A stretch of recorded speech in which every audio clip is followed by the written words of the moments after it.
Alright, we are on our last question for the practice test, question number 14 on how to graph systems of inequalities. And the whole concept here is we want to graph both of these inequalities on a graph and see where the shaded regions overlap. That is going to be our answer. So if I take the first inequality, x plus y is greater than or equal to negative 3, let me quickly put it into slope-intercept form. I'm going to subtract x from each side, and that leaves me with y is greater than or equal to negative x minus 3. So I plot that on my graph at negative 3, and then I have a negative 1 for slope, so down 1, right 1. And that is actually going to be a solid line because there is an equal underneath.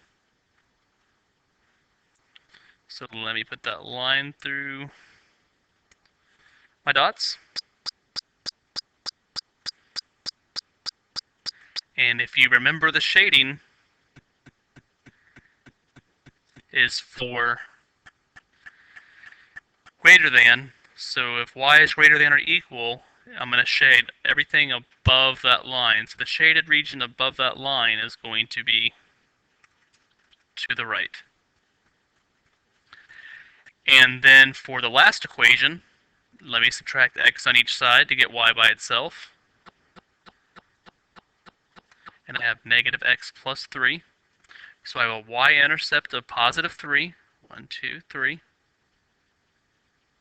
With the slope of down 1 over 1. And that line is going to be dotted because there is no equal underneath that line. So I know I'm going to have a dotted line in that case, not a solid line. So if I plot that on my graph, I'm going to get the dotted line and the solid line. And the last step is to figure out where does my shaded regions overlap. So if I shade everything below the x minus 3, negative x plus 3 inequality, so if I shade everything below that, you can see easily where the shaded regions overlap. It's going to be everything between the two lines. So everything in the middle is going to be part of my solution. So everything in between the lines is where the shaded regions overlap.